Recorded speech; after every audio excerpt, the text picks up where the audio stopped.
Good morning and welcome back to Morning Express. It is time for State of the Nation. I want to introduce to you my guest this morning.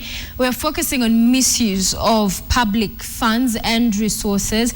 It is definitely time and again we have seen the red flag and the alarm being raised over some of that spending of your hard-earned money, taxpayers' money going to waste, and most of our elected leaders sometimes on the spotlight over the same. Joining us in studio this morning is John Kihagi, Member of Parliament Naivasha. He's on my immediate left. In the middle is Ibrahim Swale, who's Deputy Speaker for Embu County. We also have Johnston Muthama, who's Senator Machakos County, as well with us. Gentlemen, good morning and thank you so much for joining us today. Let's begin with that story that the Standard led with yesterday. The CDF shockers, 137 members of parliament spending plans were rejected. I'll begin with you, MP Kihagi, because you're one of the members that were listed on the front page of the Standard yesterday. And it said that you want to spend 1.5 million shillings to draw up a sub-county master plan. So that's a lot of money. Talk to us about what you mean when you say a sub-county master plan and why you think the board rejected that proposal. Okay, thanks, Sophia. First and foremost is to express my dismay at the manner in which the CDF board is trying to learn CDF, because the way we operate CDF is that once you are allocated money, or the constituency is allocated money, you propose projects which are supposed to be funded with that money.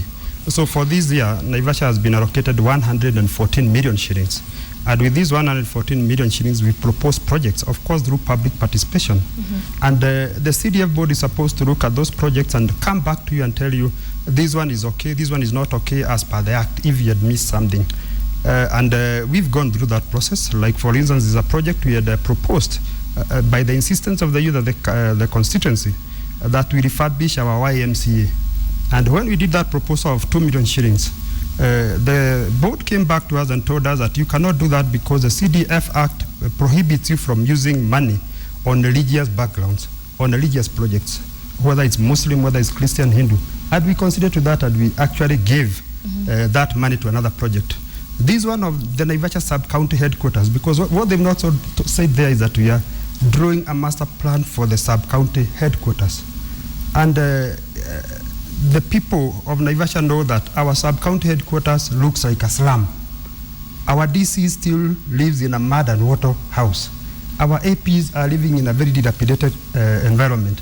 When you go there, you find some office that looks like the charity sweepstake stands. And the place also does not have a title. So to plan to deal with that mess, you need 1.5 million, because this is a plan. This is not to sort out what it is you're highlighting now. The plan is what sorts out. When you're talking of... So you'll spend 1.5 million to just plan to then deal with the project. Let me explain what you're doing with this money. First and foremost, the place does not have a title deed. And the land has been subject to a lot of grabbing. In fact, even as we talk now, there are some court cases that are almost being arbitrated on that matter. So the first thing we are doing is we are surveying the whole land and we are getting a title deed for that land, including what our judiciary did. We've built a high court within that same complex and everybody's coming and doing a small structure. So first and foremost, we are getting a title deed for that land, including surveying. Secondly, we are going to plan on how we are going to have a good complex. We are going to hire consultants who are going to advise us on the best way to use that land. The problem with the board, and that's why you find they're saying that this patronage, is that someone has snitched to the board and told them Kihagi is a surveyor. Kihagi is also a registered physical planner. So the only problem the board has with this project is that I come from that profession. So they think that I'm giving that project for myself. But even the district development committee, the DDC, has met, and they've agreed that that's the most prudent way of spending that 1.5 million to come up with a master plan of developing our district headquarters. All right, I'll come to you, Senator. What do you think about that, hearing what the Member of Parliament has had to say for Naivasha in terms of just spending 1.5 million to plan? First of all, I want to give some guidance to Mheshimiwa here. CDF kit is not meant to be used by the sitting member of parliament and the committee by designing and deciding on what needs to be done. The reason CDF kit was given to the constituencies is to allow Mheshimiwa not to consult his committee, no. Not to consult DDC, no. But to consult the people who elected him. Because we tried to, when the CDF came in, we tried to separate the operation of the executive government and the issues to do now with Mwananchi. So this money is supposed to be given and taken to the grassroots and allow people in every village, in every sub-location, in every location and division to decide on what they want in those areas. It is now when the master plan comes in, not by being drawn by someone and then be taken to those people, but to be accepted by the electorate. One. Secondly, it is wrong for Mheshimiwa and all other Waheshimiwas for one person, a sitting member of parliament, to decide to hire private consultants to do a work that is supposed to be done by the government. In Mheshimiwa's constituency, if he is not aware, there are many officers from Ministry of Lands who are sitting idle. They have nothing to do. They can do that. Either to process and redesign the land and find out what has gone wrong, they are government officers who do not need to be paid even a coin. About planning, if you want to plan, whether it is architectural drawings, whether it is BQs, whether it is what, you have those officers in that district of Naivasha, where you actually people seated there without a job. So one, give the money to Wananchi to decide what they want. Two, use the government officers who are there and they are paid by the taxpayer and they have nothing to do. So before I come to you, let me come back to Mheshimiwa Kihagi, because one, you're consulting, according to the Senator, the wrong people. Two, you already have these surveyors you're talking about, for free, but you want to pay new ones. It's laughable. It's laughable what the Senator is saying, because I've worked in government. Precisely, I worked in the Ministry of Public Works for many years. And the norm, in fact, the government does not have those officers you're talking about. You look at any government agency, whether you're talking of parastatals, even the ministries themselves, they apply for consultants. Let me give an example. I have a security mast that was built by the committee of the former MP for Naivasha, Honorable Mutudo. And these security masts, which costed more than $1 million shillings, have developed a problem. For the last 1.5 years, I've been struggling to get people from public works to go and inspect and tell me what's the problem with that. And I cannot get an electrical engineer. So government does not have these officials or these experts you assume that they have. And when they are there, they are not enough. That's why you find even the valuers, you'll always find the councils asking for valuers to do for them a valuation law, because we are saying the government should not be the one who is doing the actual work. Maybe they can advise, because what we do, let me also advise him, because I think I'm more into it now. What we do is, when we say that these consultants are coming to do that work, when we say that these architects or these contractors are building, they are supervised by one. And like in Naivasha, we only have 2 public works officers who are in charge of Gilgil and Naivasha. So trying to get this person to come and draw for you a plan, and it's not like we've not tried it, they cannot do it. So we've said private sector should do these things, but under supervision of one government officer. So we have a thin government structure, but the public sector is the one that supervises. Another thing is not like this thing was not exposed to public participation. We did public participation in January every year. We go around and we ask people, what do we think we should do? And everybody is saying, the judiciary has done for us a very nice structure, just adjacent to the Mud and Water Disease Office. And when the CJ came to open, you are saying now this RAM also needs to. Senator, before you comment, let's bring in Deputy Speaker Embu County Ibrahim Swale. What are your thoughts on what you're hearing this morning? Thank you very much. I think mine, first of all, I will be completely different, because basically I think the matters concerning planning, I think we need to appreciate that the Constitution has changed. And matters concerning planning is entirely a job for the county governments. It's actually not a job for the members of parliament. So basically, even using CDF, which to us as members of county assembly, we find it actually unconstitutional, even to have CDF in the first place, because we have 2 levels of government. So even having CDF itself leave about spending that money in those kind of issues. Even having CDF itself, to us actually it's unconstitutional because you only know of two levels of government. So matters concerning planning, again, it's again in the County Government Act is very clear that it's a job that is entirely for the county governments to do. So even when we are spending money, and that's why we are saying, when you are saying that there's wastages of money in this country, that is one of the areas. Because jobs that are supposed to be done and mandates that are already enshrined to be done by the county governments, then another body, CDF or an MP comes again and do the same job.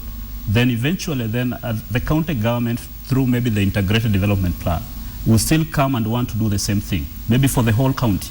So when you are saying that you are doing a master plan for the sub-county, and then we have the county government, which wants again to come and do a master plan for the whole county, where we are in the integrated development plan. So you have many master plans happening? Yes, we will have many plans. So we cannot have, and the MPs and even the senators are supposed to participate, and it's provided by, in the County Government Act, that there is a forum that an MP and even the senator and even the women rep and the members of the public that they can support and they can publicly engage in the So for you, the plan. Solution is scrap CDF. Exactly. Senator, then I'll come to you. What I wish to say is the experience I have. I served in the 10th Parliament. And when it comes to drawing up projects, if it's a classroom, a dispensary, a health center, I used public government officers from Minister of Housing. When it came to doing roads, I had roads officers from Minister of Roads. So for Mheshimiwa to say the private sector, this money is very little. This money is very, very little. And to do a classroom truly, what kind of master plan do you need? You are going to that village, to sub-location, and people are telling you we need 2 classrooms here. So all what you need to do is now summon the government officer who is in charge of that constituent or district, an architect, to come and make the drawings. Then what you need to meet, the expenses you need to meet on that is just lunch allowance, which does not exceed 2,000 shillings. That's one, and I'm sharing that experience with him. Secondly, with what Mheshimiwa Deputy Speaker I've said here, that's why we are saying now we want these county development boards, because you have heard what he said. If that is the perception of the county, that is how they should be operating. And then the MP has got its own kit now down there, which also is implementing. And the MP is working with that money because that kit is given to him. Now the county expects now to implement the projects of the county. So do you think CDF as well should be scrapped? Total confusion. That's why we are saying now we need county development board, because Mheshimiwa Kiage will be able to sit with the senator and then the county leadership, and then they will agree. Kiage have set aside, let's say, for Stare primary school, just give it a name, let's say 1 million shillings. Then the county wants to spend 2 million. They put that together and they implement that project together. So a forum where they can talk and they don't have multiplicity of roles. Mheshimiwa Kiage is starting a classroom there and the county is starting another one there. So it becomes too expensive for the people of Naivasha constituency to manage the situation. He says that these government officers are there. You're perhaps just choosing not to pursue that, alternative harder and instead just use public money to hire private. First of all, Mheshimiwa Swale's concern, the type of planning here, and I started by saying that the word headquarters there is missed. Because let me give him an example. Right now, we're also planning a technical training institute in Naivasha, Naivasha Technical Training Institute. And when we are talking of that micro planning, we are doing a master plan for a college, we are doing a master plan for maybe a school. That's not the work necessarily of the county government. We are not talking of doing a sub-county master plan or an integrated development plan for the sub-county. We agree that's the work of the sub-county and the Ministry of Devolution. But when we are talking of a micro project, a one-off, we are planning a college, a fresh, we believe that we can hire consultants, and we do that because if we wait, and I concur with Mheshimiwa Senator Mudhama, that we have government officers there who can assist on that. But our experience, now that we have sizable projects, unlike the ones they used to run during the NAC, government and even the other one, the coalition government, now we're having sizable projects. A project of 60 million, like the Technical Training Institute is 60 million. So if you get about 1% of that or 5% of that and you want to use it in planning and getting consultants so that you fast track this development, it can work. Let me tell you, when you go to the standard gauge leadway, our chief engineers here are not the ones who are the consulting engineers. We have to hire a consultant engineer so that now they work with the government engineers and you fast track this project. So it's not that we must always use the government officers there, because first of all, they will be overwhelmed. They are running all of our projects, and government projects will either, the contractors will be ahead of the consultants because the government officer is running all over trying to catch up with them. And like I can tell you, in Naivasha alone, I have about 300 projects of CDF, some which are historical from the year 2009. When you go to Gilgil constituency, you'll find a similar number. So trying to tell two government officers who are not even architects, because you don't get an architect in Naivasha, you don't get an electrical engineer in Naivasha, you have to get them from either the county or from headquarters here. Trying to get them to come and look at every aspect, you are not going to go anywhere. You need to bring the private sector in so that they are able now to harmonize and fast track these processes. And we are saying it's good, in good spirit, because also the government cannot employ all the architects we have in this country. The government cannot employ all the engineers. Where do they come in? Where does the private sector come in so that they supplement the government officers whom we know? Yeah, because that private sector, as you say, where do they come in? They're coming in at a huge cost. So that's where is the challenge is coming in. And also, why is it you're talking about this master plan 1.5 years since you came into office? Isn't that the thing that is focused on at the very beginning? You know, then you get into working? You know, drawing a DC's office or a DO's office. Frankly speaking, if Mheshimiwa wants to save his people from throwing their funds outside there, you just go to the Minister of Housing, and you will find drawings already which has been used to construct DO's offices, chief's offices. So the choice will be yours, whether you want to construct a district officer's office with 5 rooms or 7 or 10, it is there. Or what you need is a printout of that. You have the BQs, which you take it and give it to a government officer. They are paid according to today's cost. You can make amendments on that drawing the way you want, and to pass that test. And for that drawing to be approved without delay, you need the involvement of the government. All right. The officers are there to do that. Those plans are already there that perhaps you could do that, but I don't want us to dwell too much on that. Let's have a look at some of the other constituencies and concerns that were raised by the CDF board, and one of them is MP Gideon Mungaro for Kilifi North, and they want to spend 2 million shillings for fishing nets for fishermen in his constituency. That's one of the other ones constituencies that the board rules the proposals amount to political patronage, personal projects, or can be misinterpreted as cover-ups for misuse of cash meant for all-inclusive development. And that is the total list. Number 2, one of the other ones there, you have 3 million shillings for Voi. The MP there, Jonas Lolwa, for constituency newsletters. 2 million shillings, and then 1 million shillings for trips for teachers to engage in inter-county benchmarking. Some of this do sound hilarious. Let's get the other one, one more that will just zoom out from that list. You have Gembe North, and that's the MP Joseph Meruka. So the 2 million shillings for nutrition survey, you know, to figure out how to sort out this nutrition. 2 million shillings. And finally, we have Mathioya constituency. The MP there, Clement Wambugu, 24.7 million shillings. That's quite some. As scholarships for 8 students to study aviation.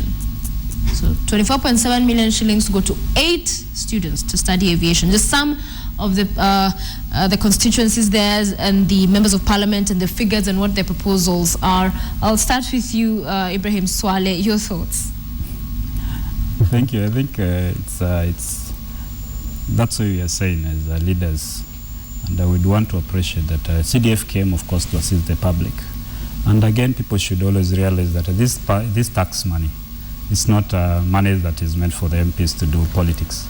But what we already seen, and the alarm that's already been raised, is like they have used the kit like personal the personal money. It's not like public money. And it's clear now that if somebody can use 24 million to sponsor only 8 students, we would wonder actually which act of CDF they have used, because there is a percentage in the act that allows you even to spend on matters concerning education. Even in the act itself, would wish to know maybe how much did he have as a constituency for him to be able to get 24 million to sponsor only 8 students, because it means that that constituency then has a lot of money for it in terms of percentage. But basically, that's why our intention, as leaders of the county, we still want to appreciate that we must agree that we are in a different dispensation in this country. And scrap the CDF. We just need to scrap the CDF. Okay, MP Kihagi, you've seen what some of your colleagues, their amounts and proposals of projects. Do you find that questionable, at least for some of them? Yeah, it's questionable, but I first need to register the concern that the CDF board has not communicated to us as MP and given us those reservations, because even before these things come to the public domain, we should have had a discussion with the board, but we are seeing it in the newspapers ourselves. So your concern is that you've been outed, not that... So that's what I am saying. First, I need to assume that they are factual, that Captain Wabogo has actually given 24 million to 6 students, which I find also odd, because 8, yeah.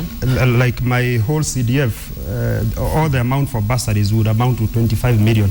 So I cannot use that to 8 students and disregard all the other students. So if that is factual, then it's irregular. But I also want to raise concern that in every area there are issues of concern, and CDF as a fund is supposed to help those particular problems that you find the general framework of government is not addressing in real time. Like the issue of fishing nets. You know, like in Naivasha, we've had a major problem with the poachers. Every week we lose a young man because of illegal poaching, and we know that they are fishing using nets that are illegal. So then, so let me stop you there. What do you say then to the senator's proposal, the county development boards? There was some issues around that, but do you agree then you need to have that sit down so that everybody then agrees this is when you look at the CDF Act that Senator Mudhama and his former colleagues in the last parliament did, they envisaged that board. And I can tell you that development CDF coordination committee is the same format that they are talking about. And I agree, we need that forum so that we can coordinate our activities. Because like I go to Lake Naivasha and I'm trying to address the plight of the fishermen there. But the governor is also there trying to do the same. But you also understand in our country, when a problem comes, the first point of call, if not the MC is the MP. So as an MP, I have to do something. So there's that conflict? There's conflict. All right. And so the coordination board is supposed to harmonize that. And when you look at it, it's actually there in the CDF Act itself. All right. Your comment on the CDF being scrapped altogether, because we also now have MCAs saying they want their own We don't fund. need to scrap it. We don't want to do away with it. Okay. What we need to do, and I agree with the Deputy Speaker here, it is a very big mistake to have 2 centers of operations in the county where you find money is there with the MP running around. You have the county here with the money running account. This money is supposed to serve one purpose, and that is wananchi. So it is good to centralize that, bring it within the count, and spend it from there. That is one. And MCAs having their own fund? No. What for? If I'm saying centralize even the MPs and the counties, how do you get to the MCAs? They are not there. I mean, you give that money to the MCAs, 10%, between 10 and 30% is lost. Then you come to the constituents, another 10-30% is lost. When you put that together, it's 60%. Come to the count, another 30% is lost. So that is 90%. What remains 10%? We must do away with that. So no funds, yeah. With what you have said, what you have shown here now, it is wrong for any member of parliament to sit down and decide with his committee this money is going there. Even with the county development boards, we are not going to operate like that. If I'm going to chair the county government of Machakos Development Board, I will ask my member of parliament from every constituency to go back with his MCAs and come with the proposals from wananchi on what they want. If it is about hospital within the whole count, we must now decide with the proposals where we need an hospital, where we need a dispensary, where we need a health center, so that we can balance issues. But for a small group of people to sit down and say, we are going to buy fishing nets, and we are going to buy fishing nets, we are going to give 24.7 million shillings to 6 students to train, when the rest of the people are suffering, it is wrong. But those county development boards you're talking about, we've seen them face challenges that are out of the supremacy battles with the senators, said to chair those particular boards. So what then becomes the way forward when there's still so much? It is because the governors, they don't want to be supervised. You see, the concept of devolution has been misunderstood. The governors, they operate like they have given their own countries. In fact, if you ask them, they will tell you there are 47 countries, with the 48th one being our President Uhuru Kenyatta. That brings Kenyans together. That's why you hear them, they are saying they want their wives to be referred as first ladies in the counties. They are taking themselves as the presidents of those counties, and they don't want to be controlled. That is why you hear those scrambling there. But once it is settled, every Kenyan will see the benefit of it. Because Kiange is not going to sit in his constituency when his governor is spending billions there. And but that governor is the accounting officer, is the CEO, so the buck does stop with them in terms of accounting for that money. It will have to come back to them. But let's hear what you have to say. Yeah. First, on the question of your fund for the MCAs. Yeah, I think just like you're saying, one is that I will need to put it clear that as members of county assemblies, our concept on matters concerning funds going down. I think the Constitution is clear that as members of parliamentarians or members of the assemblies, one thing is that we have roles clearly indicated in the Constitution. One is representation, the other one is oversight, and the other one is, of course, oversight. We have no authority to actively participate in implementation. So basically what we are saying, and that's what we are saying even as members of county assemblies, when we are saying that devolution has a room to devolve further, and it is there in the Constitution and the County Government Act. You can only devolve further on the ground, but you can't devolve up. So you can use the county government through the implementation structures of the governors, that is the executive in the county. They can devolve further and even have ward funds.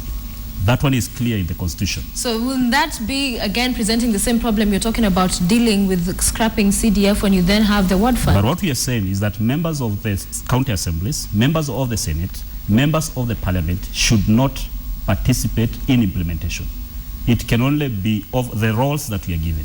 So that's what we are saying, even when you are saying that we want to come up with the County Development Board, you can be sure, my senior senator here, there is still the issue about powers. They also want to be relevant in the counties, and we know that. They're just lacking relevance. That's why they want to have the County Development Fund. Why should they chair a county when we know the CEO of the county is a governor?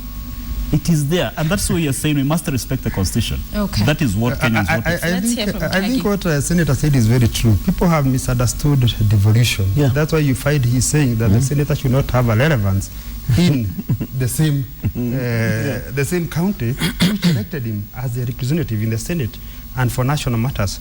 But again, there is a misconception that when MPs now are the patrons of CDF, that they run CDF. I don't. In fact, yesterday we were at the PAC, Parliamentary Accounts Committee, where the constituent committees were being questioned about the usage of this money. It's not the MP, because unlike the previous Bunge, now I'm not a member of that. I'm just an ex-officio. I don't even have a vote.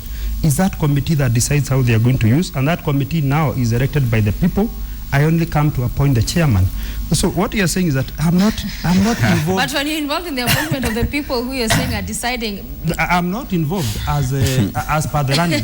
So even when the senator comes there, you're not involved in sitting, but you're involved in the people that have come together to then decide. And there are laws and regulations that ensures that they do that as per the law. And when it comes to accountability, they are the ones who are going to be accountable. So I don't control them. Very quickly, what do you say to having the ward fund? Are you in support of that or not? Our constitution is very clear, and we have a lot of issues even in the way the counties are being run. Devolution has to go below the county. It's not that once you have money in the county, now that's devolution. because even before we had councils, and the councils have been now upscaled to the county. So we are saying money should go to every ward, and in the budgeting and in the financial programming of the counties, there should be money allocated to each ward. The issue, as he's saying, is should it be seen as an MCA kitty? The way CDF has been baptized as an MP's kitty. No, it's not the MCA's kitty. It's money for that ward, so that no ward is lost in this thing we are calling the county. All right, money should go to the ward. In fact, if you compare the account funds, CDF funds today, if you do the analysis and see where money has been spent somehow properly, it's within the constituency. CDF, yes. Within the county, you cannot tell what is happening. All what we hear is purchase of 20 vehicles. So, for example, in your case for Machakos County, you have come out being very vocal on some of the spending in your county. Do you still have issue with how the governor has been going about spending taxpayers' money? Of course, because when the constitution is very clear on how the county should operate, the money is within the county and is used to construct people's park. When people themselves, they lack water and they lack medication, the money is spent in putting lights all the way from Nairobi to Machakos, for example. When the small markets, they do not have electricity where people, the common people live. So these are the issues we are saying that if you go to Kiaga's constituency, and I don't say that because I'm talking about 209 members of parliament, you will find between 60 and 7% of the money as put into public use.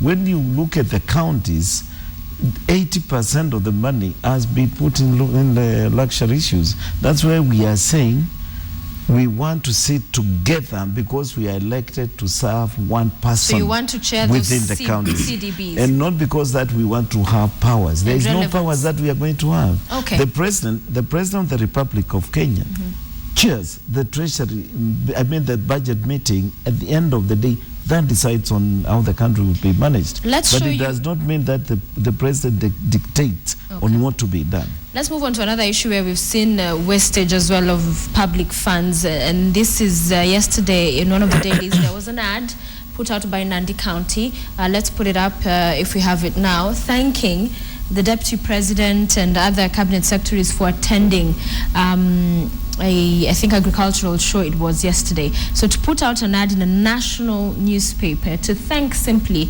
and there you go, there it is, Nandi County government, an appreciation. This was on page 2 of the Daily Nation yesterday. So Nandi County agricultural show, trade fair, our cultural extravaganza. So they're saying there that they're very happy with the speeches and all manner of things. And you remember a while back following the Migori incident, Kirinyaga County as well put out an ad condemning what happened in Migori. So when you're seeing county funds being used to put this kind of ads, whether it's to thank the Deputy President for attending an event, or on the other hand to condemn hecklers from perhaps one part of the country for doing something, does that concern you? Yeah, it does, and it reminds us of those years during the Nyayo era, when during a public holiday, all parastatals, all government agencies would buy a whole page, have a page to wish His Excellency and nice or happy Madaraka Day, Success. happy so and such a day. And it was total waste of public resources. Of course, you can see where those parastatals are, Telecom, Kenya, Posta and all that. They are Kenya Railways, they all collapsed because of such spending. So unless it's absolutely necessary, I think government expenditure should be put where it's actually an investment. We don't see the investment or the value Kenyans are going to get through such misspending. To me, is a total concern. But of course, something like the Migori issue, its condemnation and all that, I think it was an issue of public interest. And when you're having such a thing... But to put an ad out to condemn it, really, it's a public interest. But for one county to then, you could simply call the media and give an address and condemn it. So to me, it's a sheer waste, and someone should be surcharged for such wastage. We cannot encourage, and we are straight trickling there, because even when you look at this Mashujadi, you find government parastatals and agencies have now started that culture again of putting ads now to praise. And I think it's brought mostly by devolution, where the counties now are finding they have to say that they are there. to maybe retrogressing to where we were in the 70s and the 80s, where we have to give Swale, what are the MCAs doing? Because this is county government. We are seeing a lot of that happening, some form of sycophancy. Some would call it that. Okay, seriously, we want also to say that actually it's a wastage of funds when you see these kind of things. But you're sitting back and watching it as MCAs we are not just around watching, the and country. that's why we are very keen. If you look at what has been happening in the county assemblies, and even when other bodies, including our brothers who are the seniors, that is the Senate, in the Article 96 of the Constitution is very clear that the Senate is supposed to protect, and it's at the interest of the counties. When we look at it in terms of wastages of funds, we are saying we should be able to empower the county assemblies. Empower the county assemblies in a way that the county assembly will be able to do its oversight role without fear. And again, on the same note, if you look at what has been happening in the county assemblies in matters concerning oversight, we are not just like the MPs who bring sense motions in parliament and then the next day they run away. We are different. When we say that we are doing an oversight, if, for example, we bring an impeachment motion in the assembly, most of the impeachment motions have gone through. It's because we are serious in what we are doing as members of the county assembly. So the issue of oversight role, I think that is where we are lacking. And we have not seen, even we have the anti-corruption body, which up to date, even with all the cries that we have in this country, we have not seen them come even arrest one governor, or we've not even had one governor be surcharged. The impunity levels in this country, even when we are saying that we want devolution, of course the issue of accountability should be number one, so that then people are held accountable on the jobs that they have been given by the common person, by the monarchy of this country, because it is taxpayers' money. So this kind of advert is waste of money, and we all know it is. But has it happened? The Auditor General has raised questions. Does it mean that we don't have government agencies that can take action to specific individuals and officers who are doing this? Senator. It goes beyond just adverts with bad expenditures within the counts and public funds. Mm-hmm. Some of the governors actually, they cannot sit now without having a full set red carpet. Some of them, they go with their own toilets, mobile toilets.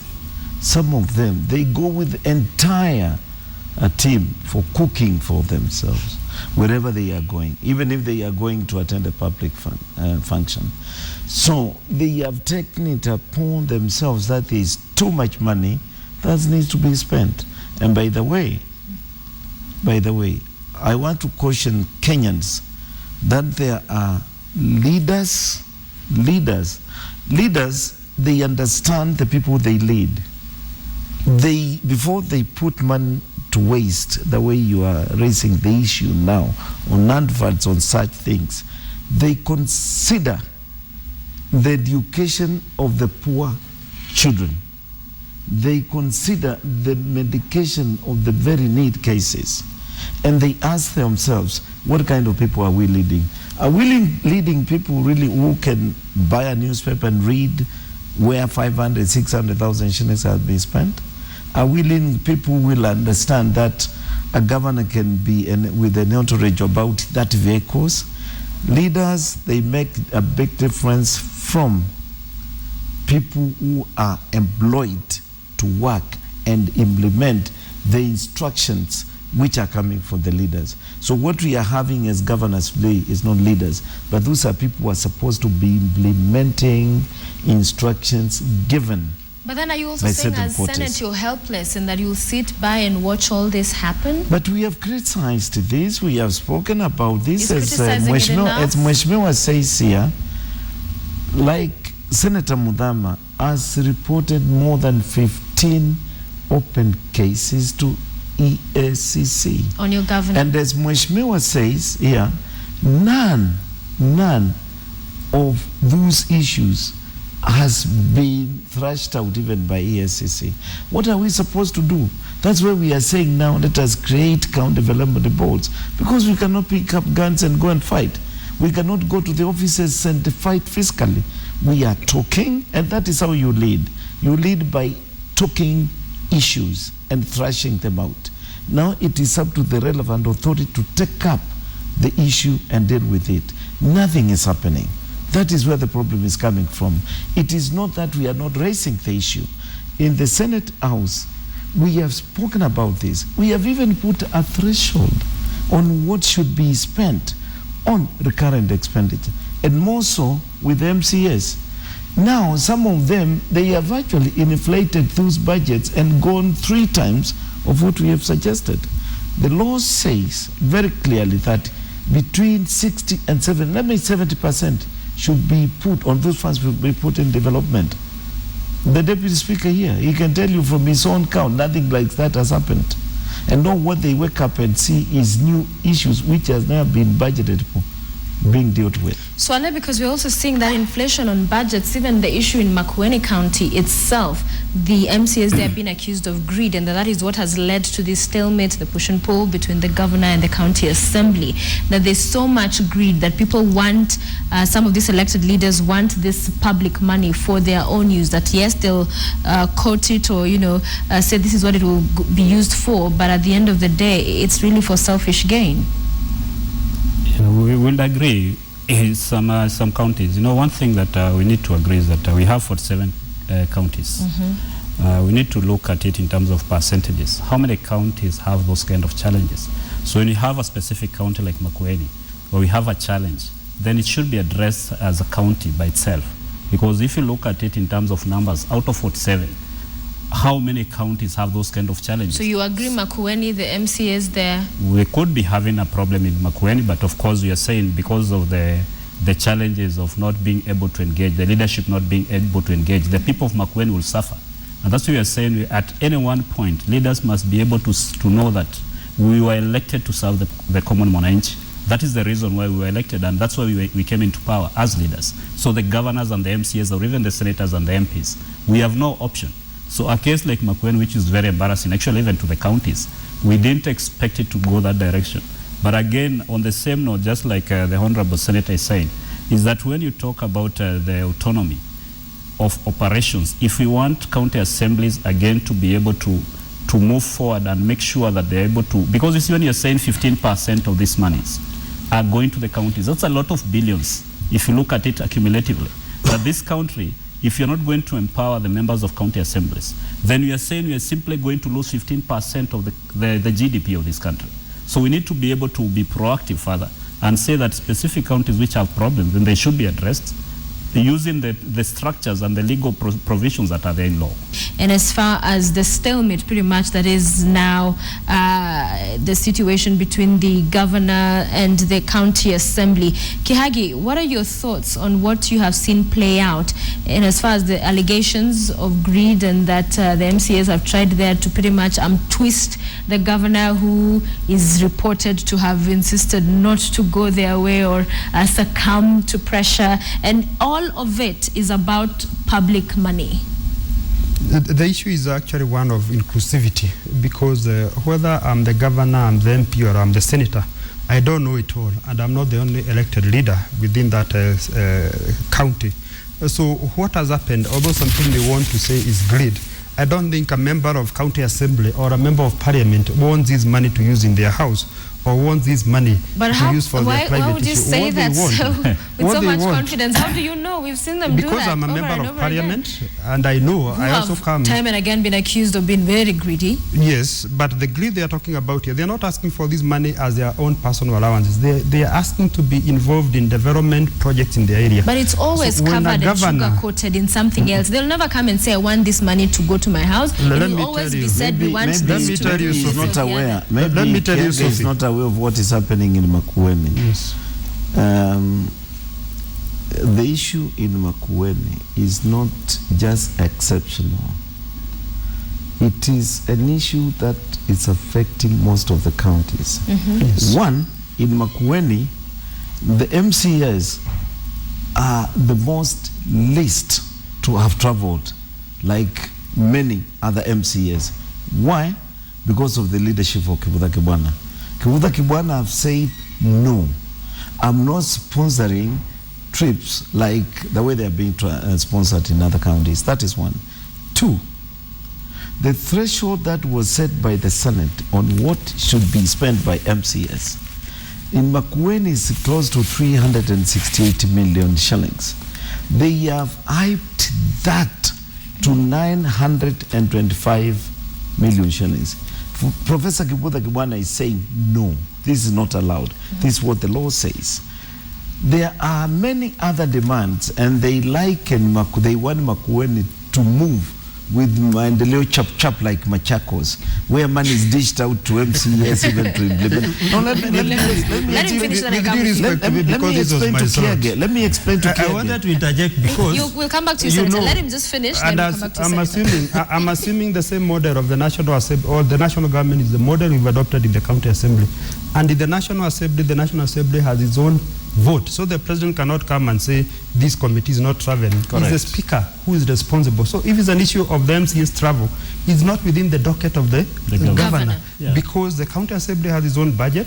Mheshimiwa knows here that the chairman of the Parliamentary Service Commission is the one who controls our budget. But ultimately, who does the buck stop with when it comes to money to the counties? The buck stops with the County Assembly. But because the County Assembly is even the one. Who's the accounting officer in the county? You see, that's why the speaker for the County Assembly is the accounting officer, the speaker. And they have their own budget, which they pass. They also pass the budget of the governor. So the governor, to this extent, is not totally the one responsible for finances of the county. That's why they have the budget to pass, and if they reject it, it will not going to pass.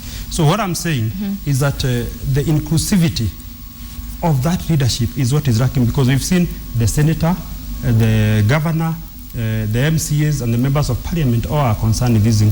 But I also want to raise that issue, which Mwaswada raised. The ultimate solution is not in impeachment, because the county assemblies have been notorious with impeachments. They are trying to impeach everybody, and that has caused a lot of concern. Of course, up to now, nobody has been successfully impeached, even as the Senate has been trying to do it. Nobody has been successfully impeached in this country. So there are other avenues as opposed to taking the extreme measure of impeachment, and that's what the National Assembly has been trying to do. All right. Through the committee. So, Senator, he's saying that perhaps the governor, in trying to ensure people are not misusing money, is perhaps overstepping his mandate. Mheshimiwa, in the first place, he agreed that there is abnormal expenses which are being caused within the county. Why do we have those abnormal expenses? Because the law is not being followed. And I'm blaming not the governor, I'm blaming the speakers of the county assembly, because the speakers are the ones who control the budget of the county assembly. Point made. Yes. So where you find that there is resistance like Makueni, the governor is not dishing out money and bribing his MCAs to implement the issues that are being passed or presented by the executive within the county. The Kibudha has defied that, and that's where there are problems. Other areas, as Mheshimiwa says, when you come to National Assembly, there is order, because there's a vote which is set for this committee, this committee, this committee. When you look at what was actually released by the Auditor General recently, it shows that certain counties, starting with mine, instead of spending 200 million shillings, for example, in traveling, they spend 860 on traveling. Where did that vote come from? These are the issues which are coming up in Makueni, and that is what Professor Kibudha is trying to stop. So who is wrong in Makueni? It's the MCAs. Who is wrong in most of the counties is the MCAs. Where there is no wrangling of give us what we want, there is now that free expenditure which is not being questioned. So there are two wrongs here.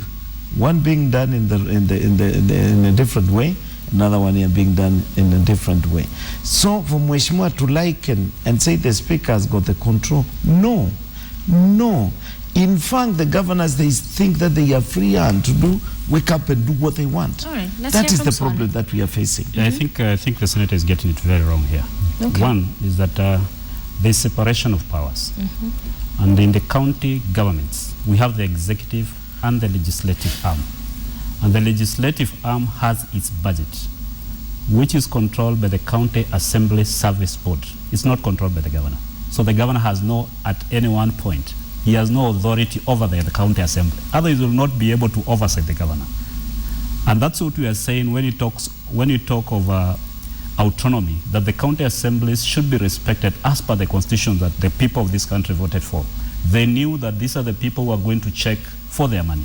So at any one point, if there are issues that MCAs are being bribed by the governors, I think in that kind of a scenario where what my senior senator is saying, I think if he has evidence on the same, I think that's where we are supposed to have people arrested and taken to court. Basically, what we are saying is that, again, when he says that people or MCAs can overspend, what is the role of the control of budget? Because requisitions are made as per the budget. The county governments pass budgets. Before you access money as a county assembly, you requisite for the money as per the budget. So in this case, then when he's saying that a county has spent more than has been approved in the budget, then the control of budget herself should be in court. Because that is what we are simply saying, that the control of budget does not know her job. How did she approve money which is not in the budget? Because the monies coming to the county are given by the National Treasury. And whatever is collected in the county goes to the National Treasury to be streamed back to the counties. So basically, the issue of us trying to imagine that the governors control the county assemblies, it is not practical, it is not possible. What we are saying is that where we have a specific case, where we are saying MCAs have done 1, 2, 3. Like there was this issue, I'll actually bring it myself, the issue of traveling, where people have always said that the MCAs are spending so much on traveling. Globe-trotting, yes, going to learn how to grow maize. Yeah, it is They there. are even being chased away now. Refuse With to even go. some countries saying, hey, tell your They people don't we don't want want them them. anymore in They our don't want you countries, enough people of there. them. That's what we are bringing now, because we need to make it clear here that MPs, compare the MPs and senators, how many members are they? They are less than 600 members. Compare with the members of county assemblies on the 47 counties, which are 2,100. 2,000 plus. Yes. They have spent 9 billion. While But county two wrongs assemblies have don't make spent a right. 2.5 That's the billion. argument I keep hearing from MCAs, that, because the members of parliament are doing it, the senators are doing it, we also need to do it. You want packs or remunerations just like those of MPs. Does it mean that because they're doing these things a certain way that you also do it that way just because it's a wrong, then you also do another wrong? We are not lesser members of parliament, and that's what should be clear. Because that means then you propagate a wrong? no, we are not propagating a wrong. What we are saying is that in terms of when the same MPs and senators are the ones saying that members of county assembly are traveling too much, they are spending too much, and they're the same people who are spending more than members of county assemblies. They are creating two wrongs to make a right. No, you see, they are here. They are here with us. Where are they spending 9 billion? Again, Let's come Sophie, to Kenya. They are here with us. jurisdiction should also be a matter, because we are saying, yes, traveling is not a bad thing in itself. Even benchmarking is not a bad thing in itself, because if you just stay within your area, you are going to inbreed. But surely, why should an MCA... Online, Google, why YouTube. No, it's good to go and see. Why should a member of county assembly travel 5 times out of the country? And we are not talking of them going to Uganda. We are not talking about them going to Malawi to see how they've done their agriculture. Now they have food sufficiency. They are going to United States. They are going to China. They are going to Malaysia and all that. We are saying is excessive. And we are asking, because some of them travel with the governors. They are part of that entourage. So is that the bribing you are talking about, that you as a county assembly has exhausted your budget, and now the governor takes 5 MCAs and goes with them to Malaysia? But the truth about the whole matter, yes, is that elections in Kenya, those who go to participate, 90% of those people, they are not going there to serve people. They are going there to enrich themselves. Let me give you an example of the Senate, which I'm a member now. Recently, the Senate tried to make proposals where they wanted their parks to be raised from 800,000 shillings, which they are earning, to 2.8 million shillings per month, with an excuse that they are serving the count and they have a bigger constituency than Kiage, who is earning the same money. Now, do you see consideration really in that on concerns of the person who elected us? No. What does it work? It applies on me. I want even to be given money to buy biscuits and keep them in my office. And that alone is 400,000 shillings a month. Biscuits, to buy biscuits. Now, if I don't come out and challenge, I'm part of that group. I came out and I said, this is unacceptable. Now, members of parliament, they are earning this. They are getting all these packs. Is it a max for MC? Is it a must for MCAs to get the And same. which is the argument where they're using. their ideas, where they are thinking to say, excuse me, instead of us demanding to be given this one should be reduced. Yeah. This should be reduced so that we can be close to one another. But they want more and more and more. To catch up. To catch up. Even the governors now, they want a key to be created for their wives. Can you imagine? Because First Lady of Kenya, she has her own kid, and the second First Lady, she has her kid of a kid that she can spend. Now they want the governor's wives to be given the same. So the dreams is not on how primary schools will be constructed. It's not how nursery school teachers will be paid. It is not how children will be built and constructed from the basic to make great leaders. It is how Kiaga Mudama and the Mheshimiwa Speaker here will scoop more and more and more and more and live that flash life when 99% of Kenyans are living below the poverty level. Where is the leadership in this guy? That is the problem we are having. I think you've hit the nail on the head criticize with this that from one. the top office. I criticize this from the top office of the president to the last office. Because that is not the way we should be doing. You see the expenditure of the president just going to feast Machakos. Just look at that budget. The president to leave Nairobi at 10 o'clock and leave Machakos at 2 o'clock. It's spent close to 10 million shillings by moving everything there and bringing everything back. That's what I'm saying. Let us try to understand the people we are leading. In fact, if you ask me, leaders should not be elected and be paid. If you want to be paid for leadership, don't come into it. And we'll talk about sitting allowances because that's another huge issue that is just seeing the bloated wage bill become a nightmare. But what do you say to that, Swale, in as far as instead of then trying to solve the problem, you're making it worse by trying to then compete or measure up or be the same as MPs? Why not then push or have sit with that MPs and all these allowances and things that are working for them are coming down instead of going to the higher, bigger house as well? Yeah, I think I need to appreciate that, just like Honorable Senator is saying. But what you're saying that the systems have changed. For example, when you say that an MCA should be able to represent his people, because that is what we have in the Constitution. There's an MCA in this country that is supposed to travel 400 kilometers to the assembly. People still think that we are still in the previous age that we used to have councillors around that area that of representation. But we have MCAs that should be able, moves around 400 kilometers, like I'm saying, to be able to go and represent the members of his ward in the county assembly. So if this person is not able to seriously go, do you expect, as much as we want to save public funds, of course, which is maybe our role as leaders, we should be able to make sure that we're able to save the public funds. But do we expect the MC or that member of that county assembly to spend his money to go travel all the way with his or her vehicle, go sleep with his money, and then go? But you have not answered my question. Yes. Is the solution to give you more packs to then be at the same level with MPs, or is it to see to it that MPs come down? Actually, there's no time that MCAs have asked monies to be the levels of. But you said you want to have the same packs the MPs are having. No. They want even more. And even more than Let me put it. They want more than members of parliament. Of the forum was They here. want more than members of parliament. They want to have more than members of parliament. When we are in the in rise of the MCAs. Exactly. People must be able to be factual. Okay. And of course, we work with facts, and the members of the county assembly know that we are used to facts. So when you don't have facts, that you'd rather just keep it out, because the reality is members of county assembly at this particular time are not asking for any more packs.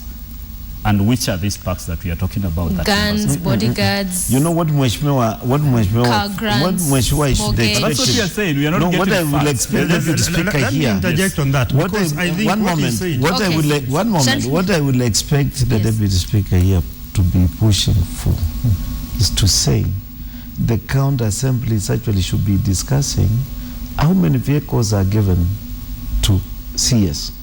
Why the CS should be given 5 vehicles. Reduce it to 1. How many vehicles are given to principal secretaries? how many vehicles are used by Inspector General? I expect them to be working on those expenses and say, hey, excuse me, we don't support what is there. Bring it down. If Parliament cannot deal with this, we want to deal with this. We want to cut these expenses down so that the common person can be reached by some funds. Kiagi will come to you shortly, but we have a call online. Let's just listen to what they have to say. Amos is calling us. Good morning. Good morning. Thanks very much for calling. Go ahead with your contribution. Yeah, my name is Amos Madu from Bigville. Yes. And I'm just calling to concur with Kihagi concerning the issue of planning. I happen to be a member of PAG in a school called Naivasha, and what MP is saying is right, because the government officials seems to be very much away when we ask for the assistance to come and maybe quantify for jobs. Like there is a class that has fallen in that school, and we are waiting for the works officer to come and do, and it has taken over 6 months without that person coming. So I think it is high time also this MPs, because they should engage the private practitioners so that at least government things can really work actually. Because the private practitioners also are voters in this nation, they are also taxpayers, and it is high time that we bring in the private practitioners so that our counties can go ahead. Like now we are looking, as these days, the works officers are just to regularly in Naivasha. These people are supposed to carry a lot of work, and they are nowhere to be found. Like the roof in that school is lying there for over 6 months actually. So I think it is high time we bring in private practitioners for planning. So I think the MP did the right thing to bring in private practitioners in what he was doing. So don't do the overspending or... Although, Amos, that would be challenged, because one would wonder, is the solution then to go seek the private sector to come in and help instead of fixing the problem in government? Because then, at the end of the day, it's going to be continuing a vicious cycle of money being spent where it shouldn't be spent, because there are government officials that are supposed to be doing this work. So that would be the challenge with what you've said, but we did discuss that point, and thank you very much for watching and calling. You had a point to make, Ihagi. Yeah, first of all, I want to thank Amos, because even at the county, when they are making these county integrated development plans, county strategic spatial plans, they don't do it themselves. They hire private consultants to do. Yes, Wrong. they do. Because if you get government officers to do it, it will never be done. Money. First of all, we don't have capacity in government. When you are doing national... Then why isn't that issue being sorted out? Why is it so easy and quickly, you're running quickly to then seek more money to go get private sector instead of sorting out the problem in the systems in government? The philosophy, and I said it before, the philosophy is not to have government do everything. Otherwise, what will the private sector do? So we all need to eat. When we are doing mapping... That's what you're saying. This private sector. That's the when we want to do national mapping, even of the corridors, the railway and all that, the government does not do it. We get private consultants. You know, Senator Kivuti is your colleague, is your senator, isn't it? Sure. And he's a mapping consultant. And he has done national mapping for most of our projects using GeoMap. That's not corruption. That is engaging private sector, but under government supervision. So then the private sector must be very happy to have you here with us. Yeah, because we are saying the government officers will wait for 6 months. And the philosophy now is to have a real government and let the private sector do the work under supervision. Let me make a comment. Just a comment. But on the other issue that we are talking about, I agree with Mweshimua. The member of county assembly is a legislator, and he has duties to legislate, use it to oversight, and use it to represent. So he needs to be like the MP. He needs to be at the MP, like the MP, but at a smaller scale. What do you mean? Because he makes laws, isn't it? He has to be facilitated. So how is he like the MP and then at a smaller level? They share the same perks? Not at the same scale. Because I'm saying he represents, like him, maybe he represents about 25,000 people. I represent 250,000 people. What I'm saying, if he's not facilitated to do his work, I know you know Nakuru well. You know from Maimahio to Nakuru town, isn't it? We have an MCA who travels from Maimahio to Nakuru town every day. That guy is exposed to all manner of dangers.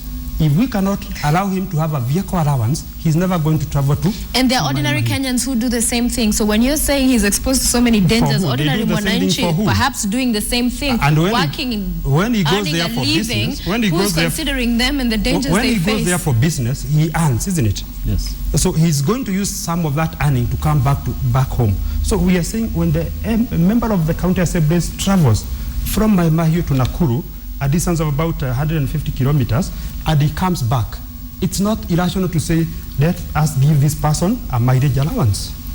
Otherwise, he's not going to make it to go and represent his people. And the net effect will be that decisions are going to be made in Nakuru to the detriment of the people of Mai Mahiu. All right, Senator, before you contribute, let's listen to Hassan Mohammed, who's on the line. Good morning, sir. Good morning. Thank you for calling. Go ahead with your contribution. Good morning, sir. All right, kindly turn down the volume on your television because of the feedback, and then go ahead with your contribution.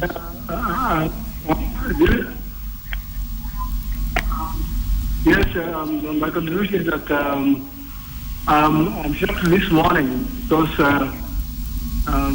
every one of them, the three of them, are speaking the same language. And all of them are asking for that, for power. Power is the center of their discussion this morning. But I want to ask is the Honorable Member of Parliament from Naivasha and the Senator, what is it that makes them get what they want whenever they are asking for better bucks and better more salary, and does not and make them oppose when the MCAs are asking for something very maybe an eighth of what they always ask and get. We know they have been increasing their salary, increasing their at will. And whenever they even court orders come to them, they ignore. But when MCAs ask for something, for example, my MCA travels 520 kilometers to reach Wajir Farm. Okay. And yes, so maybe a night out or two, Mheshimiwa Mudama will say, no, that is corruption. I would like them to reflect on the fact that they are asking for more and getting it, yet the MCAs are asking for less and they are criticizing it. Thank you. All right, Hassan Mohammed, thanks for calling. Well, I think he did not get to listen to what we are saying here. Yeah. We are not saying, and I want to say this, we are not saying that someone somewhere should be earning exceptionally better than the others. My stand is all these payments are too high, they need to be slashed. That's my stand. From 10th Parliament to this one to 11th, and I'll continue saying the same. The comment I wanted to make with what Kianga said is this. The projects within the constituents are very minimal. And I want to repeat and tell him this. The officers posted by the government within the constituencies and districts, they are more than enough to do the projects and supervise them with the cost total amount given is 114 million shillings. To build a classroom, you don't need two drawings. That's what I'm saying. To do a DC's office, you don't need two different drawings. The master plan is when you plan on what will take place in the next 5 years. You say, I'm going to build 50 schools, so I want them to be brought together and be compounded and be drawn, and the workings are done. So I want to ask Mheshimiwa and the rest of 209 members of parliament, please use the officers posted by the government within the counties, within the district level, and within the constituency level. And the cost will be 0.01% of what he's spending now to have private sector. Private sector can be hired, but it depends on what kind of work is being done. But how do you build a house when your capital is 200,000 shillings, and then you hire a consultant who takes 60,000 shillings out of that? How would you be able to complete that house? All right, let's talk about sitting allowances for a while here. And the leader of majority in the Senate, Kithure Kindiki, perhaps became unpopular with some of his counterparts after proposing that some of these sitting allowances need to be scrapped, because as a country, earlier on in the year, we had a conversation about the wage bill, which is bloated, and the need to bring it down. But with sitting allowances among elected leaders, numerous, a lot of money going to that. I'll start with you, Swale. What are your thoughts? Do you think we need to reconsider, recheck these sitting allowances? Are you addressing me? Swale. I'll come to you on the same. No, I understand. I think the history of this country is that some of these things have been there. So they should continue. History. Mistakes with this to That's what we are continue. saying, that, This is the problem with Kenyans. We need to, if we have to do anything, and that's what the position of members of county assembly is. Let's do it all inclusive.